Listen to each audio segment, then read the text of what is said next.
Top of the fourth inning here on SportsTownChicago.com and the Hounds Radio Network's Chris Labasco here with you. I almost said Scott Schwartz, who is to my right. He's still here, but he's not me. He's to my right, and then we also got Steve Mishka with us here as well, getting ready for this top of the fourth inning. First pitch going to be taken for a strike on the inside corner to Ryan Williams, the catcher of this Foresters team. It's okay, Chris. We all want to be Scott at some point or another. The 0-1 pitch taken outside for a ball, 1-1. Right now, Max Allen working with a 6-0 lead here. He's given up 2 hits so far. Two hits, but he's had a lot of men on base. Yeah, he has had a lot of men on base. Last inning was the fewest men he had in an inning, as that pitch goes over for a strike, 1-2. I'm interested to see if anybody but Johnny Amon's going to make a play in this inning, as he recorded all 3 of the outs in the top half of the third, so we'll see. The 1-2 pitch, that one taken inside for a ball, 2-2 now. And in all seriousness, I think what that tells me is that Allen's staying away from the hitters pretty effectively. Yeah, definitely working that outside corner you saw. I mean, obviously he came in on the last one, but he has been, a lot of those strikes, he's been trying to paint that outside corner, maybe knowing that Kevin Worth is a little bit generous on the outside. So try to work that inside again, but definitely effectively wild, I guess you could say tonight. Yeah. You know, kind of keeping the hitters guessing and throwing strikes when he needs to, so hopefully we can get one here and get the punch out. Count is full now after a ball. That one swung on, and it's going to be a blooper right towards Amon, charging in to get it. Doesn't send the throw over, though, didn't have a chance. And that's going to be ruled a hit, and I mean, deservedly so with the huge bounce that ball took. Yeah, it looked like it bounced right off home plate and over the mound. Amon charged it aggressively, but decent speed by Williams for a catcher, and Amon just didn't have a play on it. Amon playing on the fringe out there in left field, and really tough to make that play. You know, obviously you don't want your pitcher making that play, stretching himself. So Amon tried to come in and make a quick play, bobble a little bit, and Williams is on first. So not only that, when you look at it, Amon has the better positioning for when he gets that ball to throw it over there. Absolutely. When you look at Allen trying to come and get that one, it's a difficult throw to try and get it back over to first. 1-0, he misses with that first one is Allen. So 1-0 count here to start off on Zach Wizawadi. Yeah. 1-1 count as that one gets over for a strike. Wizawadi so far today flew out to right field. And now back in here again. The 1-1 pitch. Takes that one low for a ball. Runner going. Driscoll trying to throw that one, but he throws it right into the glove of Max Allen, and then Allen runs off the mound as that one went right into his glove. I hope his hand's okay there. That was a hard throw from his knees from Driscoll. That trying to get that one down to second.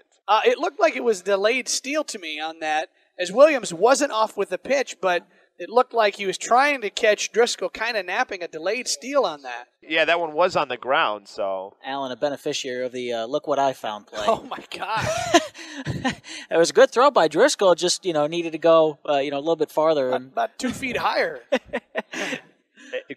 If he was trying to hit Max Allen's mitt, that was perfect. 2-2 count right now. Yeah, he did. Boy, that was. And as we've said, Driscoll is not pulling anything on those throws. So. 2-2 pitch swung on and fouled down the third base line, out of play. He's putting all he's got behind those throws. So. Driscoll got a little tired of Max throwing at his glove, so he gave him one back. Just keeping him in check, keeping him honest. Really, to show how strong his arm is, that is a hard throw from your knees. Absolutely. Little Benito Santiago there throwing from his knees. Yeah. Does that predate either you two young guys? Do you guys know who Santiago is? No, yeah, grew up with Benito Santiago. And Wizawadi swings on that one, hits it down in right field. Runner coming around, stops at third, though. So now runners at first and third. And a little bit of trouble brewing here with no outs in the top of the fourth inning. A 6-0 lead still for the Hounds, however. But Max Allen, a little bit of trouble. Boy, just, the song remains the same here for Allen. Lots of guys on base. Now, he has given up 2 hits. Prior to this inning, he'd given up only 2 hits. He's given up 2 in this inning. But, lots of base runners again. He's been on that, lots of stressful pitches. With the exception of that third inning, he's thrown a ton of pitches, and a lot of them have been stressful with guys on base. He's got to settle in here, or he's not going to be long for this ballgame, even with the 6-run lead. Given up 4 hits so far in this game. He's made a lot of pitches, too. I'm looking back here, and I see a lot of counts that were 3-1 or 3-2, 2-1, having pretty deep counts. Yep.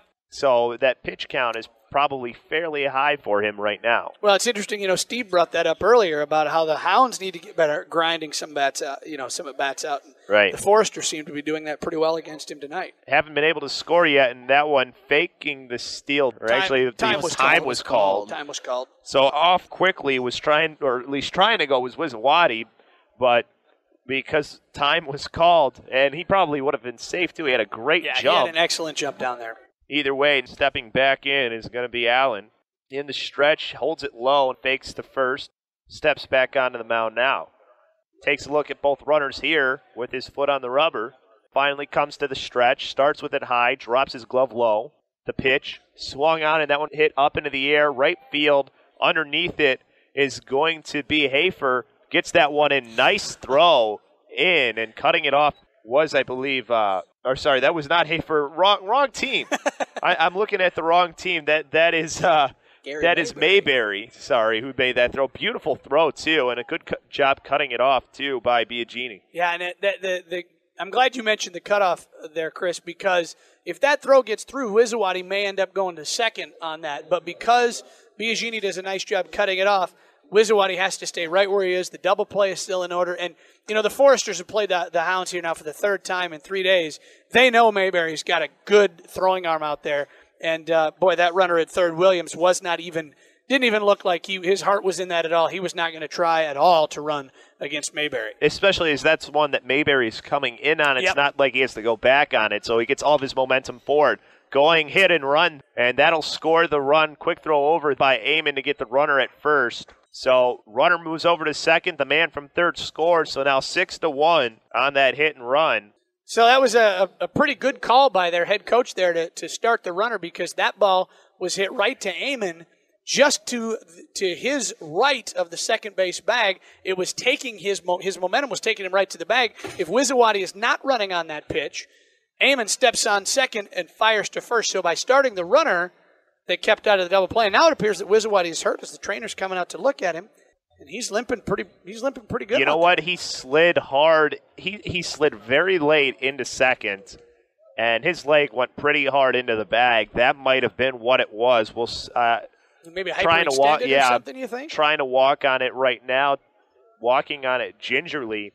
It's also going to be an RBI for Sauer as well, as he got that run in. Hey, fans, I just want to remind you that this event is being broadcast on SportsTownChicago.com, and tomorrow it's available as a free podcast. All Hounds games are going to be on SportsTownChicago.com, available the day after the game as free podcasts. So by all means, if you miss a game or you just want to hear part of it again, make sure you go to SportsTownChicago.com and download that free podcast. All those games will be up there. Thanks for tuning us in on the sports station tonight. And I believe Wisawati's still out there. It looks like he's going to tough it out. He's in a little bit of discomfort, though. You can see that. He's got his both down, bending over, both hands on his knees. He's still feeling whatever he did. He's still feeling it a little bit. Going to try and run it off, though. And now stepping into bat is going to be Nick Richer. Richer already got on base because of a fielder's choice and grounded out in the inning after that. That one going to be swung on and hit into right field for a base hit. That's going to score the run. So there's going to be an error on Mayberry, allowing Wisawati to come around and score. And unfortunately, my positioning right here, there's a post.